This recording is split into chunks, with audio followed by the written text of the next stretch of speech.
for a reason. Minicamp, Seahawks talk. Let's get after it, Chris. You talk about some of the intangibles this team had. We talk about some of the moves that other teams made in the NFC West. But this Seahawks team was pretty much set going into this offseason. They have a lot of the pieces in place. They do have a lot of the pieces in place, but I think when you talk about these 3 days and we talked about OTAs, there are some new faces out there, one being offensive coordinator Brian Fleury. He came to the Seahawks through the San Francisco 49ers, spent a lot of years with the 49ers. Fleury was the run game coordinator, worked with the tight ends with the Niners. But this is nothing new for Sam Darnold, the quarterback of this Seahawks team. He's dealt with a lot of OCs over the past few years. Yeah, I mean, he's had, I believe, 7 different offensive coordinators since 2020. So, but Darnold's a very cerebral quarterback. He wouldn't be as successful as he is without having it up here. And he's easily, the transition to get to a new offensive coordinator, understand their language, is not easy for Sam, but certainly right in his wheelhouse because he has a lot of practice. Well, you mentioned that word, Paul, language, and that's something I think that they've said has been nice with the transition. Cooper Kupp talked about that with Fleury. The language is very similar what they had from Kubiak last season. There's a few wrinkles in there, but Sam Darnold also talked about Fleury, and he says so far the transition has been very, very smooth. Fleury's been great. Just the way that his command, his presence, the way that he installs it, with the run game, pass game, his command over the entire system has been incredible. And I'm continuing to, throughout these practices, throughout these different situations that we get in practice to be able to learn each other, kind of what he's thinking and calling it. And so it's a lot of the same stuff, right? It's, Fleury obviously coming from San Francisco, but a couple different wrinkles here and there, but so it's been good that way to be able to get some of that same verbiage, but just a couple different wrinkles, like I said. So it's been really good though to be able to, get some stuff that he's been doing with San Francisco the last couple of years, and how we can kind of incorporate that into our system and be able to just like I said, just incorporate it into what we've kind of been building on this past year.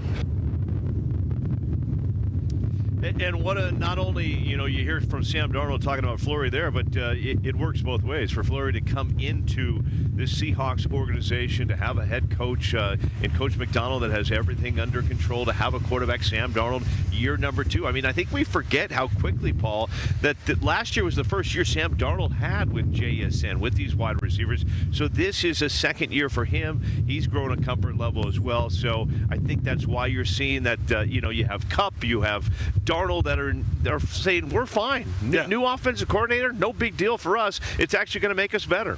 Well, let's talk about that receiving core. You bring up Cooper Kupp, everything revolves around Jackson Smith-Njigba, the NFL Offensive Player of the Year, led the league in yards last year, and that receiving core of the Seahawks has been ranked in some of these offseason rankings, and the average ranking for that Seahawks receiving core is 7th. So when you look at that thing, they know that everything revolves around JSN, but when you look at the rest of this having Cooper Kupp on there, having Rashid Shaheed, they get him re-signed in the offseason. You got some young guys in Torrey Horton coming. If he can just stay healthy, he's going into his second year. He's going to be strong as well. So the tight end group is there. So again, the Seahawks receiving core ranked 7th. I should tell you, the Cowboys have the 2nd ranked receiving core, and the Minnesota Vikings have the 1st ranked receiving core. So they're right in that mix there. When it starts with the Seahawks, you start with 3 letters, that being JSN. 119 receptions. You know my love for fantasy football. We had the conversation in the sports office. Is JSN a first-round fantasy pick? I believe he is. I mean, this is a guy that gets the ball. He has proven it doesn't matter if he's double-teamed. You put the best DBs on him, he's going to find a way to go and get that ball. The way he runs routes, the way he attacks, he has just been phenomenal. Then you mix in a Cooper Kupp, a veteran. He was even asked, Paul, last week, did you ever think about going out on top? He's like, no, I've got a lot of football in my blood, and we see him out here, Paul. Sleeves are up. I mean, he's looking fit. He's ready to rock and roll. You mentioned Sheed. I mean, he is a speedster. They have the down-the-field burner. You got Torrey Horton, another speedster. Jake Bobo, 6'4", nice big target. And then we'll talk a little bit more later on in this show about A.J. Barner and the tight ends group as well. So Definitely this wide receiver crew is dangerous. 7th best in the NFL. I think that's a good sign, especially when you have one of the best quarterbacks.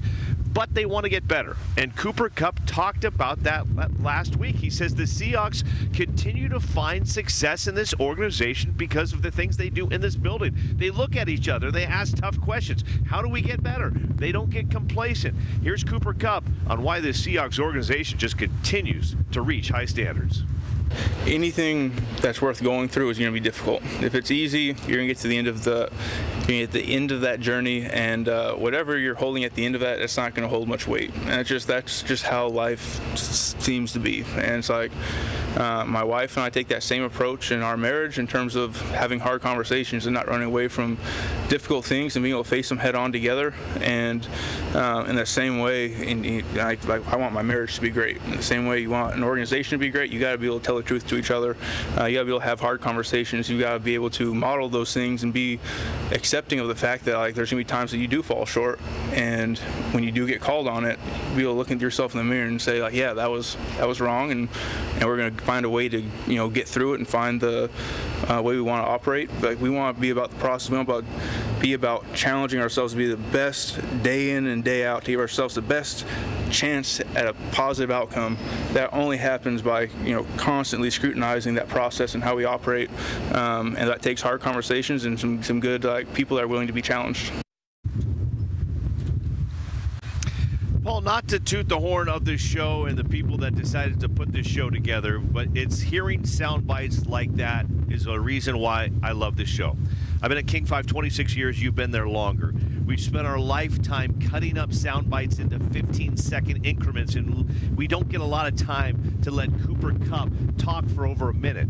I mean, and what he said there was so impactful. If you want to go somewhere special, it's not going to be easy to get there. You have to have hard conversations with your teammates, with your coaches. That's what I love. And you can go to King 5 Sports on Instagram and listen to the entire bite. I think this is not only good for the Seahawks, this is good if you're running a business. This is good if you're a youth athlete. It just talks about motivation. And this is why, I went over to the Mariners a couple days ago, and a couple of the Mariners came up and said, hey, I enjoyed the show because you're playing our entire sound bites. And Cooper Kupp had a lot of great things to say there. And this is why this team continues just to find success, as they ask each other tough questions. How do we get better? Sure, we won a Super Bowl, but we got the Rams. We got other teams coming after us. And here we go again, back on the field today. Yeah, they're going to practice at 1:20 this afternoon as we wrap up the first segment. We talk about Cooper Kupp.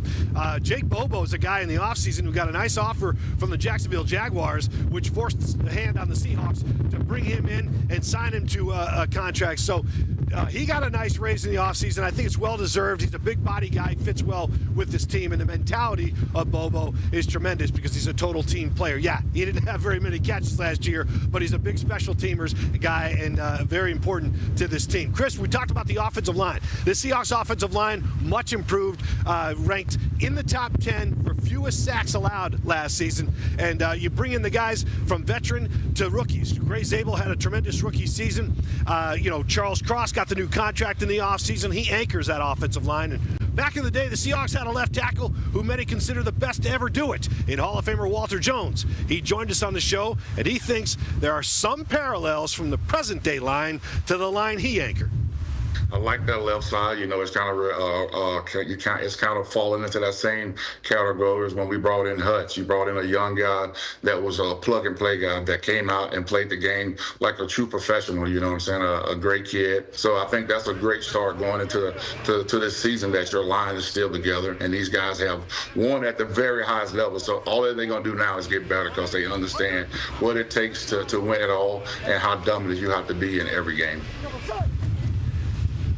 That was great listening to Walter Jones and all the different topics we threw at him. And, of course, he's the co-host on the Fifth Quarter Sunday nights after Sunday Night Football on King 5. And we've been working with Walt now for 7, 8, 9 years. And it's just fun to listen to his insight. Because, Chris, there's only so much we can bring to the picnic, honestly. I mean, we're broadcasters. We're football fans. We know some. But, when you talk to the former players, they're the guys that can really take it to another level. Yeah, I mean, he knows a little bit about the offensive line. We talked about the rookie Gray Zabel. Bill, you mentioned Charles Cross.